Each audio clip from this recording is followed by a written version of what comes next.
ராஜராஜன் தர்பார் யார் கேட்பது? சமூக நலன் குறித்த சில சம்பவங்களை பற்றி என்னுடைய கருத்துக்கள்.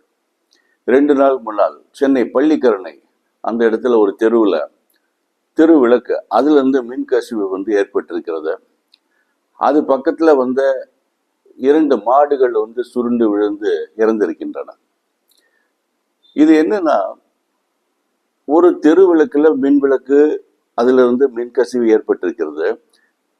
அது பக்கத்துல அந்த விளக்கு கம்பத்து பக்கத்திலேயே ஒரு கன்ஸ்ட்ரக்ஷன் நடந்திருக்கிறது போல இருக்குது. அதுல இருந்து சில இரும்பு கம்பிகள் எல்லாம் தெருவில் போட்டு வச்சிருக்காங்க. அந்த கம்பிகள் இந்த மின் விளக்கு கம்பத்தை தொட்டு கொண்டிருந்தனால் அந்த மின்சாரம் கம்பத்துல இருந்து இந்த கம்பிகளுக்கு சென்று இருக்கிறதா. ஸோ அது தள்ளி ஒரு 10 அடி தள்ளி நடந்த ஒரு மாடு அந்த கம்பியை மிதிக்கும் போது இரும்பு வீட்டு வேலைக்காக வைக்கப்பட்ட அந்த கம்பிகள், இரும்பு கம்பிகள், அதுல கால் வைத்த உடனே அது ஒரு மாடு இருந்திருக்கிறது. எல்லாம் ஏதோ ஒன்று நினைச்சு தள்ளி விட்டுருக்குறாங்க. அதுக்கப்புறம் பார்த்தா இன்னொரு 2 மினிட்ஸ்ல இன்னொரு மாடு அந்த இடத்துல இறந்துருக்கிறதா. அப்புறம் அந்த உஷாரத்தை கொண்டு அந்த இளைஞர்கள் அது என்னன்னு பார்த்துருக்காங்க.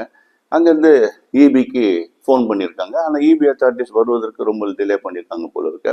அதுக்கப்புறம் அதை பார்த்துட்டு இது இபி சம்மந்தப்பட்டது இல்லை, இது தெருவிளக்கு, அதாவது கார்பரேஷன் சம்மந்தப்பட்டது, ஆனால் நாங்கள் எதுவும் பண்ண முடியும்னு சொல்லிட்டு அவங்க தட்டி கழிச்சிருக்கிறார்கள். அதுக்கப்புறம் சம்மந்தப்பட்டவர்கள் அதை அந்த கரண்ட் அங்கே அந்த விளக்கு போன கரண்ட் கட் பண்ணி சரி செய்திருக்கிறார்கள் என்று வைத்துக் கொள்வோம்.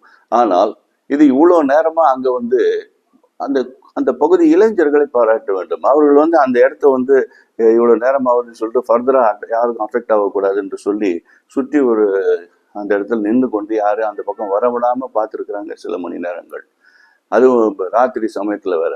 இதில் என்னன்னா, இதில் இந்த மாதிரி ஒரு இன்சிடென்ட் நடக்குதுன்னா அது என்னன்னா, இதுக்கு ஒரு 2 மாடோட முடிஞ்சு போச்சு. இது அதே சமயத்தில் வேற யாராவது மனிதர்கள் அங்கே தொட்டிருந்தாலும் அத்தனை பேரும் பாதிக்கப்பட்டிருப்பார்கள்.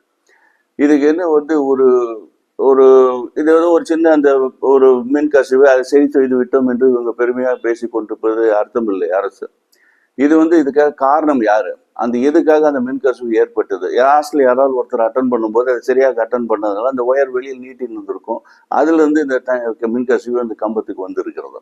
ஆகவே அந்த மாதிரி கிளாஸ்ல அட்டன் பண்ணது யாரு கண்டுபிடிச்சு எதுக்காக அந்த மின் கசிவு ஏற்பட்டது என்று இன்வெஸ்டிகேட் பண்ணி அவங்க மேல ஒரு ஆக்ஷன் எடுத்தாதான் இது போல சம்பவங்கள் பின்னாடி நடக்காமல் இருக்கும். வெறும் மாடு என்று அலட்சியமா விட்டு விடக்கூடாது. இது மனிதர்களை பாதிக்கப்பட்டாலும் சரி, மாடு பாதிக்கப்பட்டாலும் ஒரு உயிர் போயிருக்கிறது. அது காரணமானவர்கள் கண்டுபிடித்து அவர்கள் தண்டிக்கப்பட வேண்டும். இதுதான் என்னுடைய கருத்து.